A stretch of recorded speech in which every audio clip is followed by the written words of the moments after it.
Good morning po. Tayo po'y mag-aral ng salita ng Diyos. The Book of Acts, aklat po ng mga gawa, chapter 10, verse 38. Kilala ninyo si Jesus na taga Nazaret at alam din ninyo kung papaanong pinili siya ng Diyos at kung papaanong pinuspos ng Espiritu Santo at ng kapangyarihan. Alam din ninyo na saan man siya magpunta, gumagawa siya ng mga kabutihan sa mga tao at nagpapagaling sa lahat ng pinapahirapan ng dyablo sapagkat kasama niya ang Diyos. Breakthrough from sickness. So this year, ang prayer natin talaga ay walang maging hadlang sa ating pong mga plano o sa pinagagawa ng Diyos sa ating buhay. At alam niyo po, isa po sa malaking hadlang sa buhay po ng mga mananampalataya ay yung pong karamdaman. Kapag ikaw ay may karamdaman, kadalasan na itutuon mo yung iyong pag-iisip dito. Kaya nawawala tuloy yung initiative mo na kumilos dun sa direction na gusto ng Diyos na ipagawa sa iyo. At alam niyo po, marami po today ang nahihirapan because of sickness. Kaya ang prayer ko po ay makaranas tayo ng breakthrough, paglaya sa karamdaman. Kaya yung iba po, siguro sasabihin nila, Pastor, normal lang naman ang nagkakasakit. At yung mga bagay na hindi maiiwasan. Alam niyo po, kung hindi po tama ang unawaan natin about sickness, mai-entertain po natin ito sa ating buhay. Kaya ako po'y nakakakita ng maraming tao, parang nabubuhay na lamang sila ngayon na nakikipaglaban palagi sa karamdaman. Now, ano ba yung magandang katotohanan na makikita po natin doon sa Acts chapter 10 verse 38. Malinaw po kasi sa Biblia, sinasabi rito na ang Panginoong Hesus naparito po, upang alisin tayo sa kapangyarihan ng dyablo because God was with him. At nung naririto po ang Panginoon sa lupa, malinaw po na ang ministry niya ay healing. Ang sabi ng Panginoon sa John chapter 10 verse 10, I have come that they may have life and have it to the full. So, hindi mo nga naman ma-experience yung fullness ng buhay kung ikaw ay laging may sakit, kapatid. Kaya dapat makita mo na ang Diyos, nais niya na maranasan mo yung fullness, makakilos ka, makagawa ka, marami kang ma-achieve sa buhay na ito dahil ikaw ay malusog. Kung naalala po ninyo, dun sa Luke chapter 13, verse 16 ay may babae pong pinahihirapan ng karamdaman. At itong sinabi sa kanya ng Panginoon, Then should not this woman, a daughter of Abraham, whom Satan has kept bound for 18 long years, be set free on the Sabbath day from what bound her? Kasi ito palang babaeng ito ay may sakit, na ang pinanggagalingan po ay si Satanas. Kaya sa verse 11, sabi diyan, she had been crippled by a spirit for 18 years. She was bent over and could not straighten up at all. Sabi diyan, hindi siya makadiretsyon. Yung kanyang posture daw po ay nakukuba. At ano daw po ang sanhi po niyan?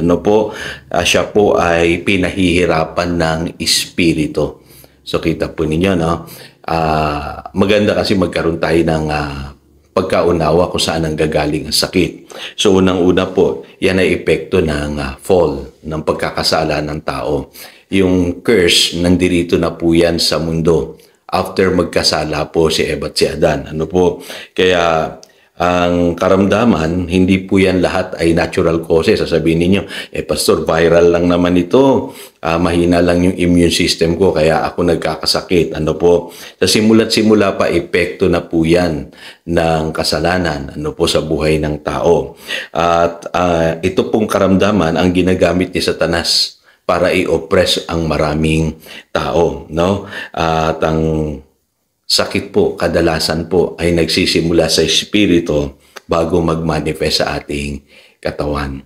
Kaya marami sa atin ngayon, kaya may sakit, nag-umpisa po yan sa atin pong spirit. Maaaring ito po ay epekto ng isang kasalanang iyong nagawa o ito po ay epekto ng sumpa, generational curse na sinasabi ng Biblia, lalo na kung ikaw ay wala pa pagkakilala kay Lord, may sumpa, na nararanasan ang maraming tao na dahil yan sa kasalanan ng ating pong mga ninuno. Kaya maging mga doktor, sasabihin nila, yan ay nasa lahi ninyo. Ano? Kaya alam nyo po, magandang maunawaan natin na doon sa Deuteronomy 28, ang sumpa, nasa sanlibutan na yan noong paman. Kaya nga ang mga Hudyo, sinabihan ng Panginoong Hesus na dapat sila'y sumunod sa Kanya.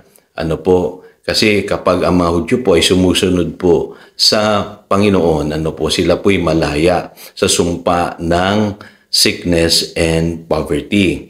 Pero kung sila po ay nagiging masuwayin, ang sabi doon, tandaan nyo po, hindi pa po born again itong mga Hudyong ito, nararanasan nila yung sumpa. Ang pinakamagandang translation po dyan, yung pong inaalaw ng Diyos na ma-experience nila yung sumpa sa kanilang buhay. Pinahihintulutan. Tandaan nyo po, ayaw man ng Lord, pero dahil nga yung curse nasa mundong ito at yung tao pagka disobedient kay Lord, siya mismo ang umaani nung sumpa sa kanyang buhay.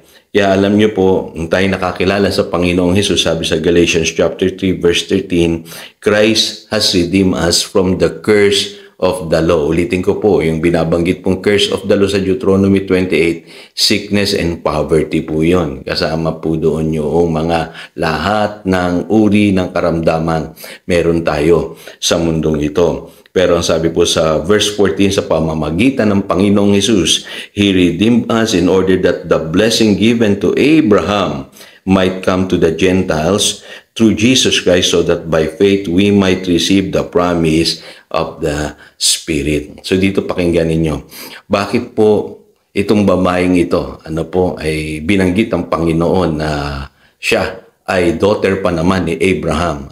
Kasi po napakahalaga Dapat yung mga Hudyo, sila po yung unang-unang dapat maka-experience ng blessing of the gospel. Kasama po doon yung healing. Kita po ninyo, no? Kasi para sa Panginoon, ang karamdaman niya ay magnanakaw. It steals, it kills, and it destroys.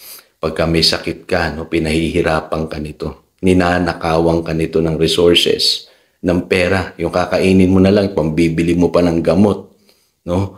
At sinisira nito yung katawan mo, sinisira nito yung pamilya mo, sinisira nito yung buhay mo, yung trabaho mo. Kita po ninyo. Kaya yung karamdaman dapat po ay huwag natin titignan ng light lang yan Tingnan natin na ito po ay isang bondage na nagpapahirap sa maraming tao. Ngayon kung tatanungin niyo po, bakit gumaling itong babaeng ito? Paano siya gumaling? Malinaw po sa verse 10, nangangaral ang Panginoon doon sa synagogue. At maaaring itong babae ito ay nakikinig. At tandaan niyo po, ang pananampalataya ay dumarating sa pamamagitan ng pakikinig ng salita ng Diyos. Kaya yesterday sinasabi ko sa inyo, mahalaga yung pakikinig sa tamang mensahe. Kasi kung ako tatanungin ninyo, ano ba ang mensahe ni Jesus doon? Bakit gumaling itong babaeng ito? Siguro kakaiba yung mensahe niya. Ibang-iba po ang pangangaral ng Panginoong Hesus. At ako'y naniniwala, kasama sa message ng Panginoong Hesus, ito pong breakthrough from sickness. At syempre, kung ikaw ba naman makarinig ka ng mabuting balita na ang Diyos nagpapagaling, nagpapalaya ng buhay, darating sa iyo yung pananampalataya na ikaw ay gagaling. Kaya dito, malinaw na sinabi ng Panginoong Hesus na malaya ka na sa iyong suffering.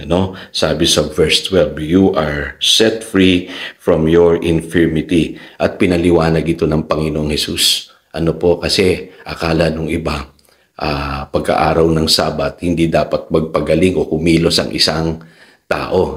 Pero ang totoong meaning ng Sabat, sabi ng Panginoong Hesus, ay kapahingahan. Rest from suffering. Kasi alam ng Panginoon kung paano po tayo nahihirapan sa buhay na ito. Pinahihirapan ng karamdaman at ng kung ano-ano pang sumpa na mayroon sa mundong ito. At naparito siya upang bigyan tayo ng isang buhay na ganap. Buhay na kasiyasiya. So again, ito po si Pastor Jojo nagpapaalala upang daluyan tayo ng pagpapala, manatili tayo sa kanyang salita. Good morning.